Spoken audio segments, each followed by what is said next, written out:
हाँ जी बच्चों, तो हमने फंक्शन के अंदर टाइप ऑफ फंक्शन पढ़ लिए थे। One one function, onto function, many one, into, और वन वन और ऑन टू जब दोनों होते हैं तो हमने बाइजेक्टिव फंक्शन कहा था। ये सब हम कैलकुलेट कर चुके हैं और अब हम बात करना चाह रहे हैं आगे इन्वर्स फंक्शन की।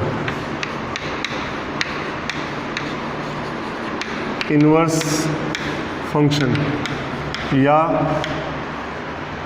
प्रतिलोम फलन।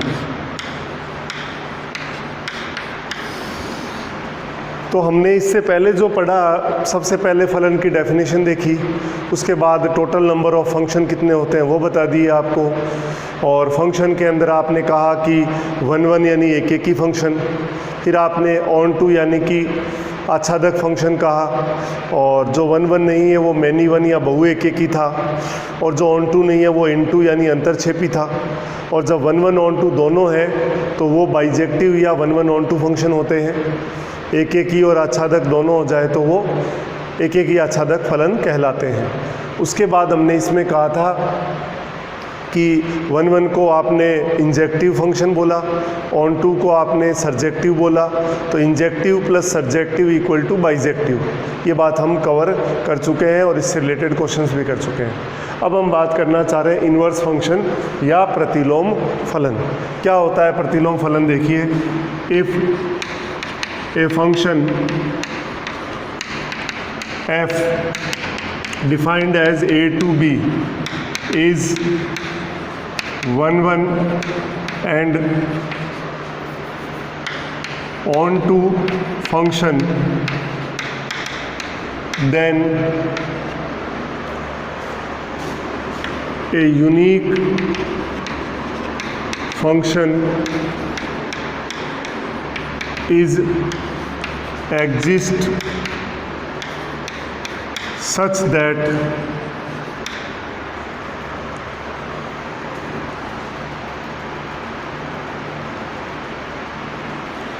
gx such that g be to a where z equal to fx comma x, where x comma fx belongs to f।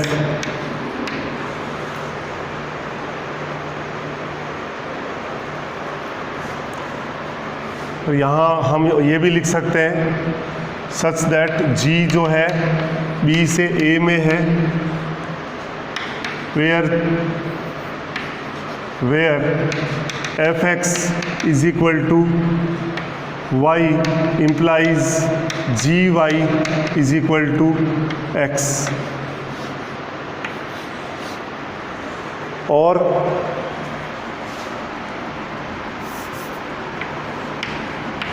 g fx comma x where x comma fx belongs to f, then g is called inverse of function f।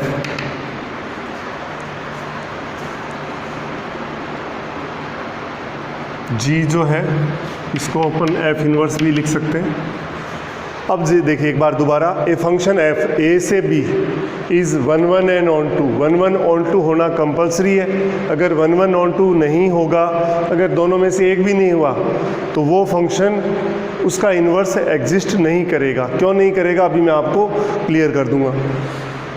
On to then a unique function is exist such that g B से A where f x equal to y implies g y equal to x, और g f x comma x where x comma f x belongs to f equal to f inverse, then g is called inverse of function f. यदि कोई फलन F A से B में परिभाषित है और वो एक एक ही और आच्छादक है, तो एक अद्वितीय फलन इस प्रकार परिभाषित होगा कि g जो है b से a में डिफाइन होगा, वेयर एफ एक्स बराबर y implies g y equal to x, और g equal to f x comma x, जहाँ x comma f x belongs to f, ये एफ इनवर्स है।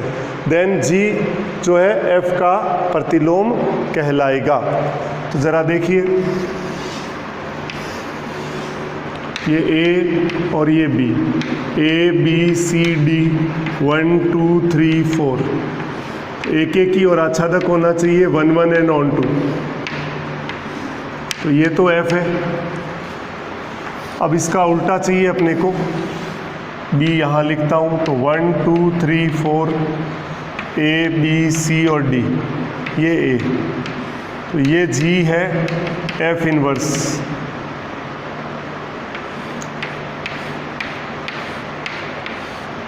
तो इसमें आप देखिए जो डोमेन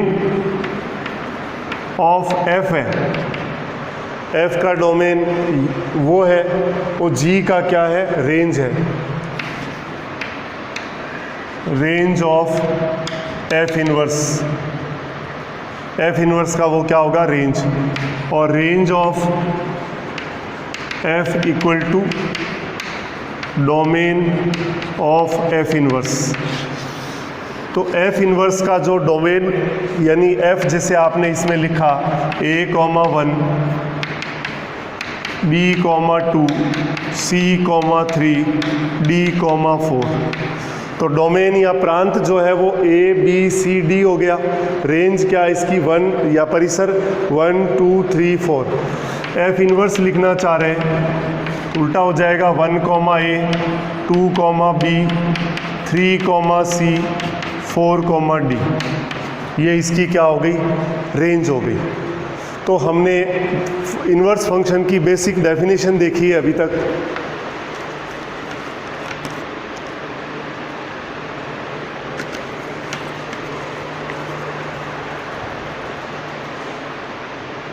कि इनवर्स फंक्शन की क्या डेफिनेशन होती है। हमने कहा कि f जो है 1 1 और ऑन टू होगा, तभी उसका इनवर्स एफ इनवर्स जो है एग्जिस्ट करेगा। एफ अगर ए से बी में है तो बी जो एफ इनवर्स है वो किस में होगा, बी से ए में होगा। एफ का डोमेन एफ इनवर्स की रेंज होगा और एफ का रेंज एफ इनवर्स का डोमेन होगा। तो अब हम बात कर रहे थे अभी कि 1 1 ऑन टू होना क्यों कंपलसरी है। तो ज़रा देखें कि 1 1 और ऑन टू होना क्यों कंपलसरी है। अगर एक भी नहीं हुआ तो उसका इन्वर्स एग्जिस्ट नहीं करेगा।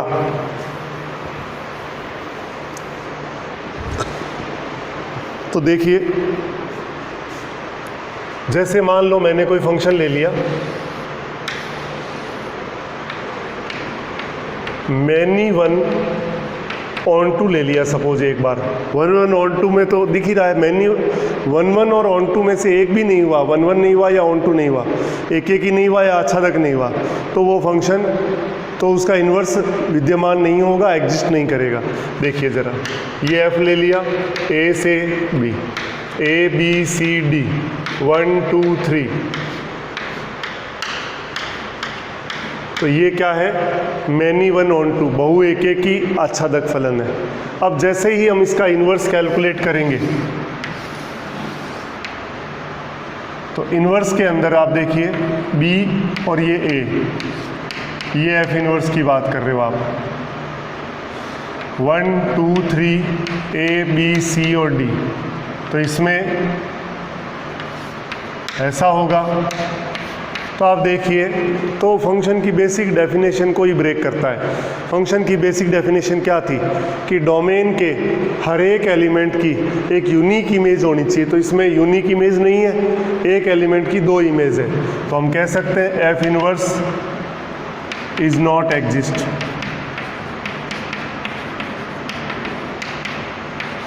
तो मतलब ये फंक्शन ही नहीं है।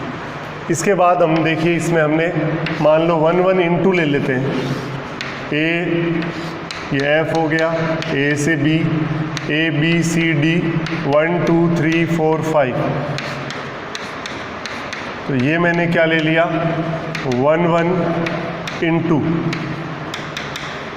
मतलब एक एक की अंतरक्षेपी, क्योंकि को डोमेन का एक एलिमेंट छोड़ दिया तो वो आच्छादक नहीं हुआ, मतलब ऑन टू नहीं हुआ। अब इसका इन्वर्स देखा आपने, ये b और ये a, 1 2 3 4 5 a b c और d, ये इसके साथ, ये इसके साथ और ये इसके साथ। तो इसमें आप देखोगे ये एफ इन्वर्स की बात कर रहे हैं, तो डोमेन के अंदर एक एलिमेंट छूट गया, फंक्शन की बेसिक डेफिनेशन को ब्रेक करता है। क्योंकि हमें पता है कि अगर कोई फंक्शन तभी होगा जब डोमेन के हर एक एलिमेंट का प्री इमेज, मतलब डोमेन के हर एलिमेंट का इमेज को डोमेन में होना चाहिए। तो एक छूट गया, तो ये क्या है, F inverse does not exist, तो मतलब ये फंक्शन नहीं होगा।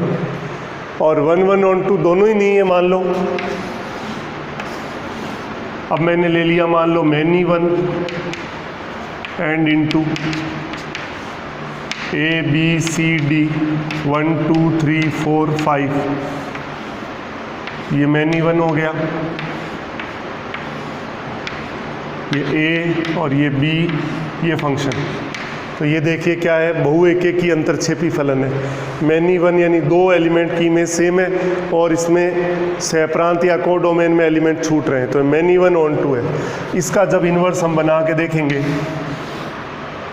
ये बी और ये ए 1 2 3 4 5 ए बी सी और डी, तो 1 की इमेज ए और बी है,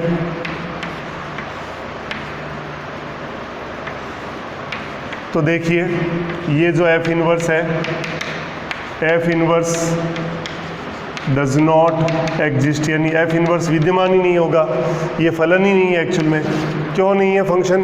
एक तो आपने जो फंक्शन की बेसिक डेफिनेशन है वो दोनों ही ब्रेक हो रही है। इसमें दो रूल थे, एक तो डोमेन का कोई भी एलिमेंट छूटना नहीं चाहिए, तो दो एलिमेंट छूट रहे हैं इसलिए नहीं है, और डोमेन के हर एक एलिमेंट की को डोमेन के अंदर इमेज है वो यूनिक होनी चाहिए, तो इसमें यूनिक नहीं है, एक की दो इमेज है। तो जो फंक्शन की दो बेसिक कंडीशन है वो दोनों ही इसमें ब्रेक हो रही है, इसलिए ये जो है एक फंक्शन नहीं होगा। तो हमें पता लग गया कि अगर f जो है 1 1 एंड ऑन 2 क्यों होना चाहिए, 1 1 और ऑन 2 होगा तभी हम कह सकते हैं कि उसका इन्वर्स एग्जिस्ट करेगा। अगर 1 1 और ऑन 2 नहीं है तो f इन्वर्स एग्जिस्ट नहीं करेगा।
हाँ जी, तो हम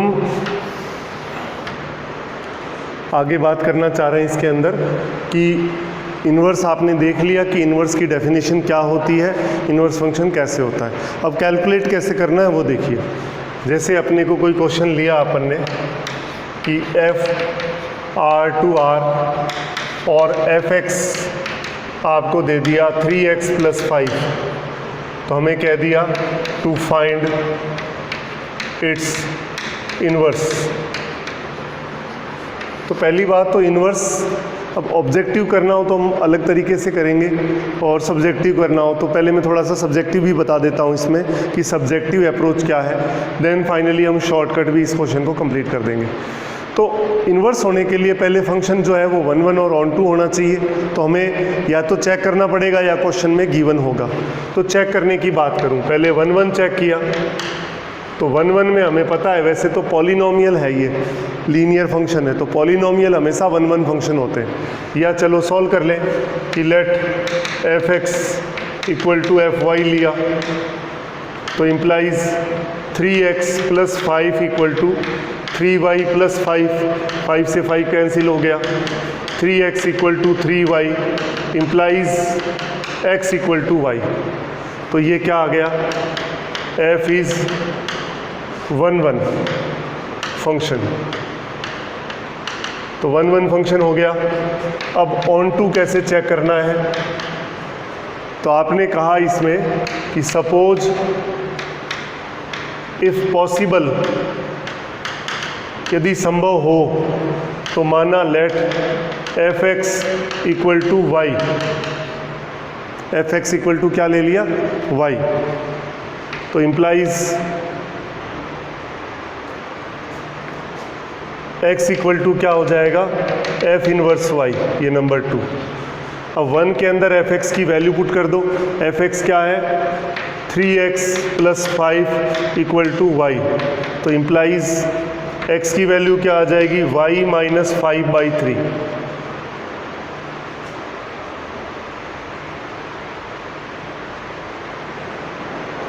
ये आ गई अपने पास नंबर 3। तो हम कह सकते हैं कि सिंस ईच y का मतलब है कोडोमेन,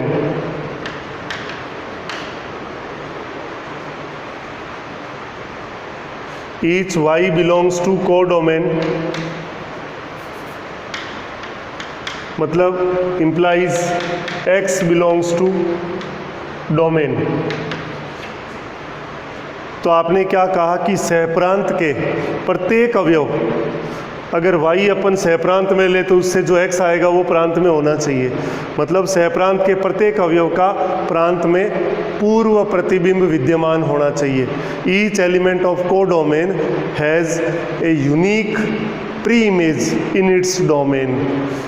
तो अगर y कोई भी रियल नंबर रखें हम यहाँ पे तो x भी रियल आएगा, यानी कि y belongs to codomain implies x belongs to domain.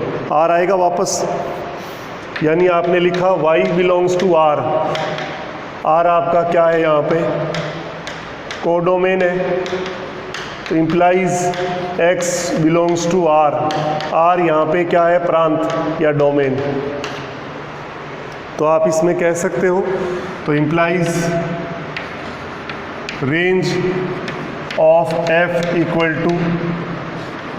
Codomain of f, यानी f का प्रांत f का सहप्रांत बराबर f का परिसर। तो इसका मतलब f is onto function, तो implies f is bijective function. तो f क्या है, बाइजेक्टिव, यानी एक एक ही और आच्छादक 1 1 और ऑन टू फंक्शन है। तो implies it's inverse f inverse is exist. तो इसका जो इन्वर्स है वो एग्जिस्ट करेगा।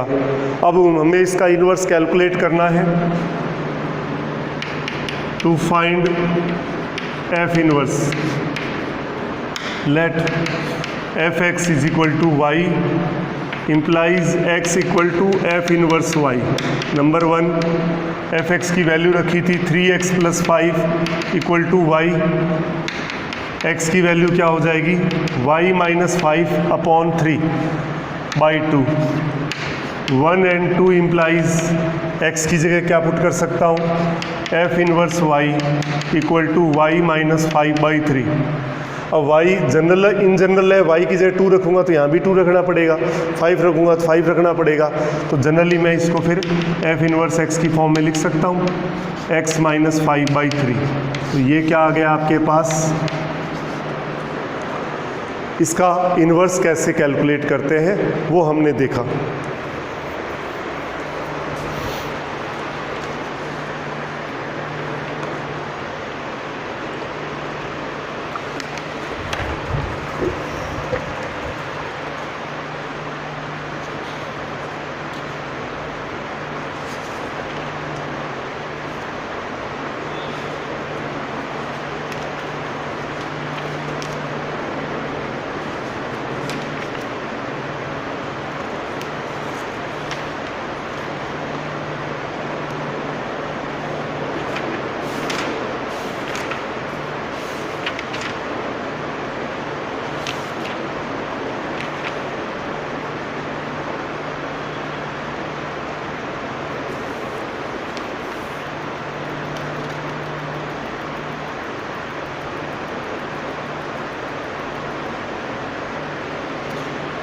तो आपने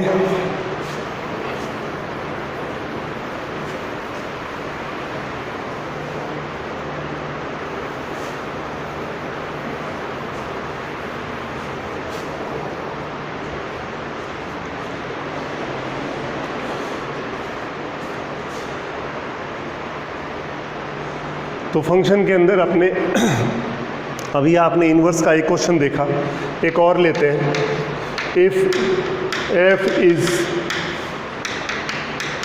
bijective and fx आपको दे रखा है x + 1/x to find f inverse, ये हमें करना है। तो कैसे करेंगे देखिए, let fx is equal to y implies x equal to f inverse y। यहाँ पे हमें चेक नहीं करना है क्योंकि क्वेश्चन में गिवन है कि f इनवर्स के लिए 1 1 और 1 2 हमें इसमें दिया हुआ है, गिवन है। तो ये लिखा fx आपने लिख दिया x + 1/x equal to y। अब हमें यहाँ पे x को y की टर्म में कन्वर्ट करना पड़ेगा। तो सॉल्व करें, इसमें एलसीएम ले लिया तो x² + 1/x equal to y। तो x² minus xy + 1 equal to 0। ये x में क्वाड्रेटिक इक्वेशन आ गई। श्रीधर आचार्य फॉर्मूला लगाएं, x equal to -b plus minus √b²,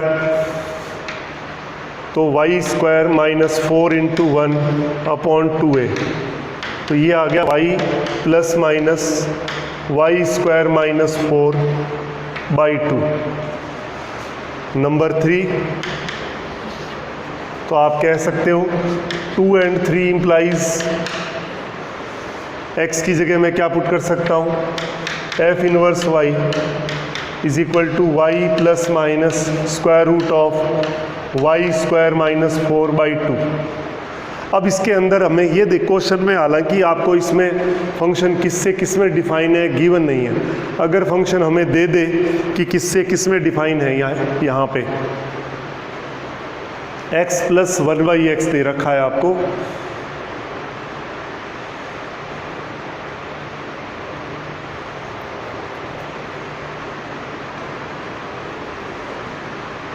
तो अगर आपको, तो उसकी के हिसाब से आपको प्लस या माइनस क्या आएगा वो अपने को लेना पड़ेगा यहाँ पे। तो आपके पास ये आ गया,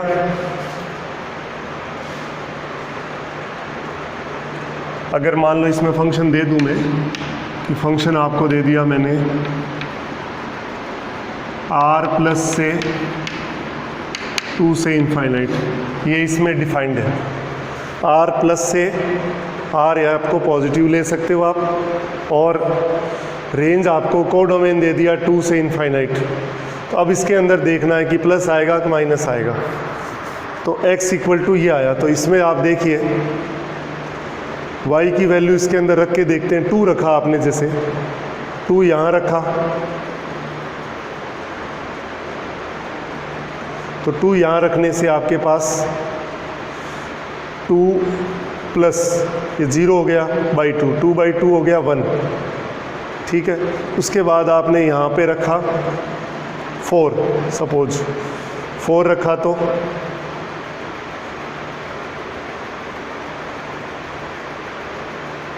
y की वैल्यू रख रहे हैं ना। अब मान लो आपने यहाँ 3 रख दिया सपोज, तो 3 प्लस माइनस 9, ये √5 हो जाएगा।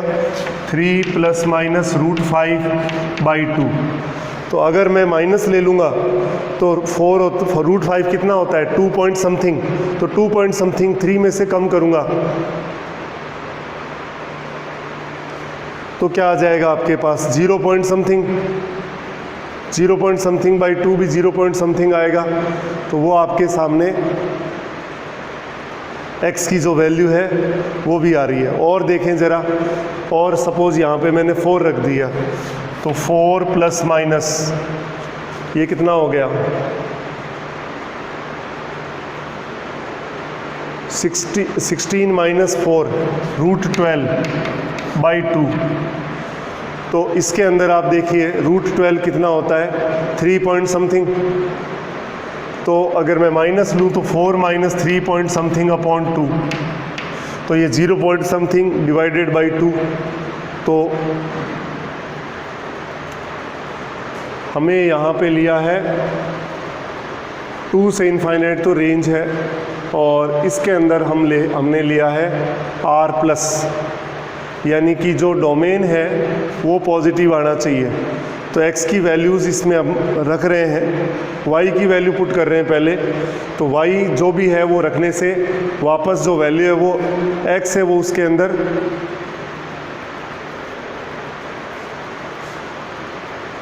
y की वैल्यू रखने से अपने को r+ आना चाहिए। तो r+ x इक्वल टू ये अपने पास है। अगर मैं y की वैल्यू यहाँ पे 2 से इनफाइनाइट है, अगर 2 हमने रखा यहाँ पे, तो वहाँ पे r+ ही आ रहा है। चलिए इसको लिखते हैं एक बार। तो ये नंबर 3 इक्वेशन हो गई 3। तो इसको अब जनरल लिखना है, तो f inverse x equal to x plus minus √x² - 4/2 ये आया। पर चूंकि फंक्शन इनवर्स यूनिक होता है तो एक तो इसमें से प्लस या माइनस में से हमको एलिमिनेट करना पड़ेगा। वो डिपेंड करेगा इसके हिसाब से कि फंक्शन किस से किस में डिफाइन है। तो हमारा जो रेंज दिया है वो आपके पास है 2 से इनफाइनाइट, ठीक है, और डोमेन आपके पास है r+। अब इसके अंदर वैल्यू पुट करके देखें तो इसमें जो f इनवर्स है वो 2 से इनफाइनाइट से r+ आएगा। तो इसमें वैल्यू रख के देखें r+, अगर हमने मतलब इसकी जो वैल्यू है वो पॉजिटिव रियल नंबर आनी चाहिए।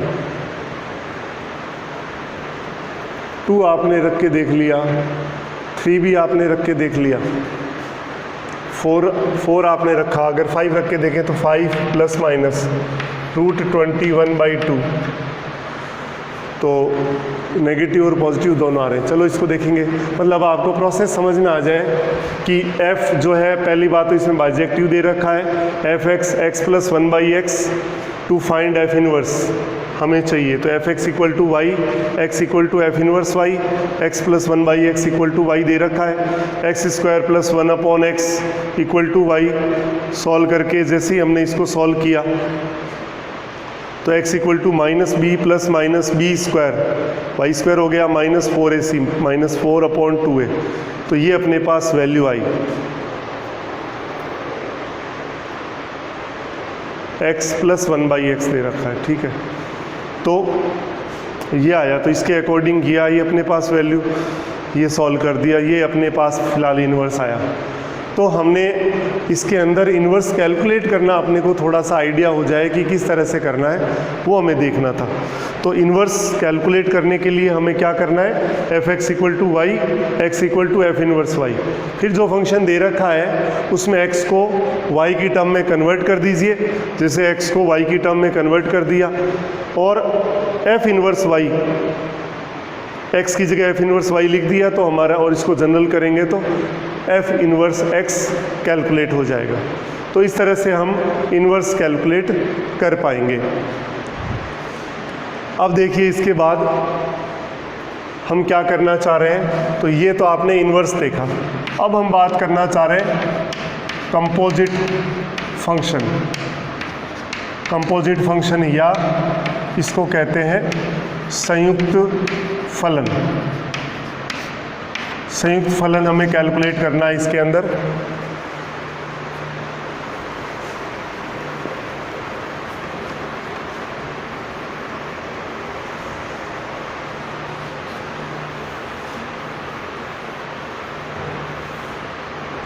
तो देखिए कंपोजिट फंक्शन क्या होता है, कैसे इसको कैलकुलेट करते हैं। आपने कहा जैसे कोई फंक्शन आपने लिया f,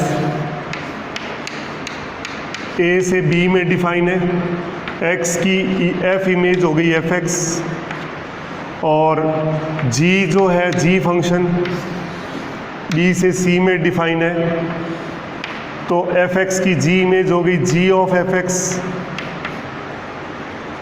तो a से c में क्या होगा, जी ओ एफ। तो हम इसमें ये लिख सकते हैं कि if f defined from a to b and g defined from b to c, then there composite function GOF is defined from A to C and FOG is defined from C to A। अब इसको हमें ध्यान रखना है कि GOF और FOG किससे किस में डिफाइन है। तो आप देखिए थोड़ा सा समझ लीजिए, GOF के बारे में बात करना चाह रहे हैं कि किससे किस में, G किस में है, F तो A से B में है और ये B से C में है, तो B से B आपने कैंसिल कर दिया, C से A दिख रहा है, जो दिख रहा है उसका उल्टा आएगा, मतलब ये A से C में डिफाइन होगा। इसी तरह FOG की बात करें, ये A से B में होता है, ये B से C में होता है, B कैंसिल हो गया, A से C में दिखाई दे रहा है पर जो दिखाई दे रहा है उसका उल्टा होगा, यानी ये C से A में डिफाइन होगा। तो इस तरह से हम ये पता भी कर सकते हैं कि कंपोजिट फंक्शन किससे किस में डिफाइन होगा। अब कंपोजिट फंक्शन डिफाइन करने के बाद हम इसको कैलकुलेट करना सीखेंगे कि किस तरह से हम इसको कैलकुलेट कर सकते हैं। एक क्वेश्चन लेते हैं। इफ़ आपने कहा कि यदि f a से b में परिभाषित है, g b से c में परिभाषित है, तो इसका कंपोजिट फंक्शन मतलब संयुक्त फलन GOF a से c में परिभाषित होगा और FOG c से a में होगा। यहाँ देखिए x का f प्रतिबिंब fx और fx का g प्रतिबिंब g of fx। g of fx को GOF कहते हैं, तो x से GOF ऑफ x यानी a से c में आएगा GOF। और शॉर्ट में समझना है कैसे, ध्यान रहेगा। तो GOF में g और f किस से किस में डिफाइन है लिख दिया, कैंसिल हो गया। c से जो a दिख रहा है उसका उल्टा लिखना है, तो ये a से c। FOG A से B, B से C, B कट गया, A से C दिख रहा है पर उल्टा लिखना है C से A। अब एक क्वेश्चन ले रहे हैं। इफ़ F दे दिया आपको, F R से R में डिफाइन है, Fx आपने ले लिया 3x + 5 और G जो है वो भी R से R में डिफाइन है और Gx आपको दे दिया मान लो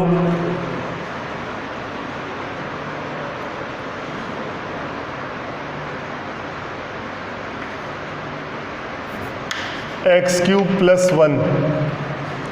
Then to find FOG of x, GOF of x, FOF of x और GOG of x, जो पॉसिबिलिटी है वो सारी कैलकुलेट करना चाह रहे हैं हम। तो देखिए इसमें किस तरह से करेंगे।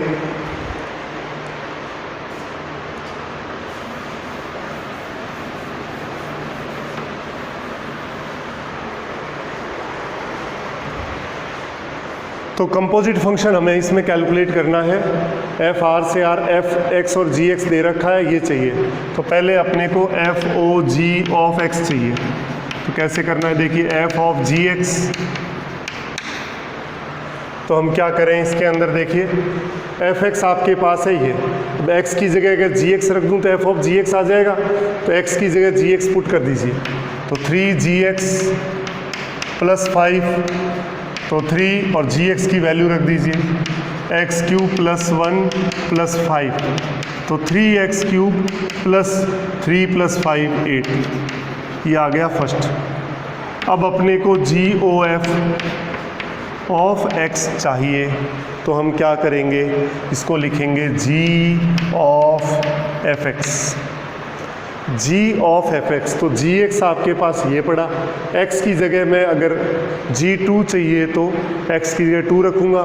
अब x की जगह एफ एक्स रख दें तो क्या हो जाएगा, एफ एक्स का क्यूब प्लस 1, तो एफ एक्स की वैल्यू पुट कर दीजिए। अब 3x प्लस 5 का cube plus 1, a plus b का होल क्यूब जानते हैं, a क्यूब, तो 3x का cube, b cube plus 3 a square into b plus 3 a into b square और प्लस 1, तो कितना आया 27x क्यूब, ये हो गया 9 इंटू 3 27 इंटू 5 135x स्क्वायर, ये हो गया 25 इंटू 9 225x प्लस 125 प्लस 1 126। तो ये आपके सामने क्या आ गया, g o f of x आ गया।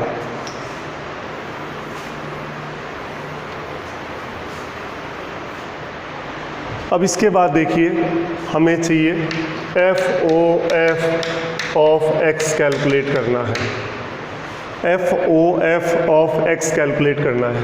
तो कैसे करेंगे, f o f of x को क्या लिखा आपने, एफ ऑफ एफ एक्स, तो जो एफ एक्स आपके पास है उसमें एक्स की जगह एफ एक्स पुट कर दूं तो क्या हो जाएगा 3fx प्लस 5। अब वापस एफ एक्स की वैल्यू रख दीजिए, 3fx की जगह रख दिया आपने 3x प्लस 5 प्लस 5, तो कितना आया 9x प्लस 15 प्लस 5 हो गया 20, ये वैल्यू आ गई। अब आपके पास है जी ओ जी ऑफ एक्स, तो आपने इसको लिखा जी ऑफ जी एक्स, तो जी एक्स के अंदर x की जगह क्या पुट कर दें, जी एक्स पुट कर दें, तो ये हो गया जी एक्स का क्यूब प्लस 1। अब जी एक्स की वैल्यू रख दीजिए, जी एक्स की वैल्यू है एक्स क्यूब प्लस 1, इसका क्यूब प्लस 1 आ गया। अब देखिए a प्लस बी का होल क्यूब फिर आ गया, तो a cube plus b cube plus 3 a square b plus 3 a b square और ये प्लस 1, फाइनली आया x की पावर 6 यहाँ से, 3x की पावर 6, a क्यूब करना है ना, a क्यूब मतलब x क्यूब का क्यूब, सबसे पहले आएगा x की पावर 9 प्लस यहाँ से आएगा 3x की पावर 6 प्लस 3x क्यूब और प्लस 1 हो गया 2। तो इस तरह से हम कैलकुलेट कर सकते हैं कि composite function f o g, g o f, f o f और जी ओ जी।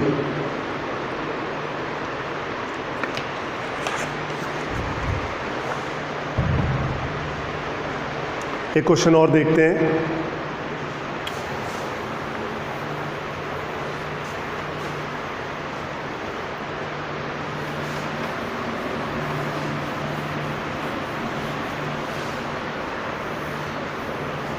देखिए एक क्वेश्चन है, एफ एक्स आपको दे दिया 1/1 माइनस एक्स, तो f o f of x calculate करना है, कितना होगा। 3 बार है देखिए, तो पैटर्न वही है। पहले इसमें नंबर 1 में क्या किया मैंने, x को fx से रिप्लेस कर दूं, तो f ऑफ fx हो गया is equal to 1/1 minus fx, यानी x की जगह हमने क्या कर दिया, fx रख दिया। अब fx की वैल्यू रख दें 1/1 माइनस x, तो f ऑफ fx आपके पास आ गया 1/, इसमें एलसीएम ले लिया 1 माइनस एक्स, तो 1 माइनस एक्स माइनस 1 से 1 कट गया, तो ये ऊपर आ गया अपॉन माइनस एक्स, माइनस ऊपर नीचे कैंसिल कर दो कॉमन लेके, तो ये आ गया। अब इसमें एक बार और पुट करना पड़ेगा f ऑफ fx,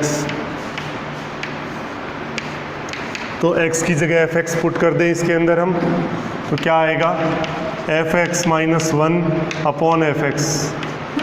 अब इस fx के अंदर हम वैल्यू पुट कर दें, fx की वैल्यू क्या है 1/1 माइनस एक्स, 1/1 माइनस एक्स, तो एलसीएम ले लीजिए 1 माइनस एक्स, एलसीएम ले लिया तो 1 माइनस एक्स, और अपॉन में ये पढ़ा ही है 1 से 1 कैंसिल हो गया, x/1 minus x into 1 minus x upon 1, ये इससे कैंसिल हो गया, इक्वल टू x आ गया। तो इसका मतलब f ऑफ x क्या आया, इक्वल टू x आ गया। ये इसका सॉल्यूशन था। तो इस तरह से हम कंपोजिट फंक्शन में कोई सा भी फंक्शन दे दे तो उसमें हम FOG, GOF, FOF, GOG हम कैलकुलेट कर सकते हैं। एक और देखते हैं, fx आपको दे दिया साइन 3x प्लस 5 और gx आपको दे दिया 2x स्क्वायर माइनस 1। अब आपको FOG ऑफ x चाहिए, GOF ऑफ x चाहिए, FOF ऑफ x चाहिए और GOG ऑफ x चाहिए। ये 4 इसमें पॉसिबिलिटी है। तो देखिए कैसे करें। पहला लिया आपने FOG ऑफ x, तो आप जानते हो इसको लिखना, f ऑफ gx लिखते हैं, तो fx में x की जगह क्या पुट कर दूं, gx, क्या हो जाएगा साइन 3gx प्लस 5।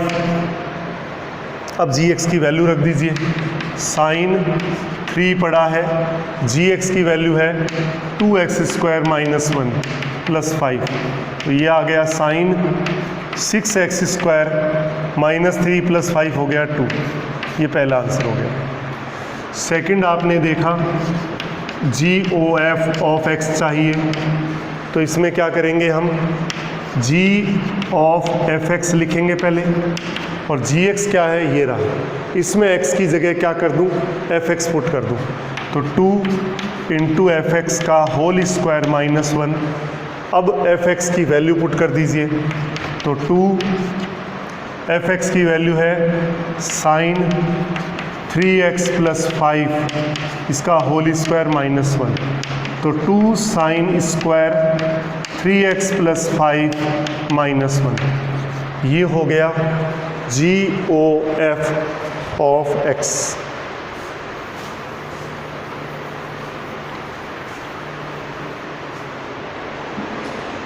इसके बाद देखिए थर्ड पार्ट इसका है FOF ऑफ x, तो इसको कैसे लिखेंगे हम, f ऑफ fx, तो fx आपके पास है तो x की जगह आपको fx रखना है, तो साइन 3fx प्लस 5 हो गया। अब fx की वैल्यू वापस रख दूँ, तो साइन 3x प्लस 5 और प्लस 5, ये इसका आंसर हो गया। और फोर्थ है GOG ऑफ x, तो इसको हम लिख सकते हैं G ऑफ gx, और gx ये पड़ा, x की जगह gx रिप्लेस कर दीजिए, 2 इंटू gx का होल स्क्वायर -1।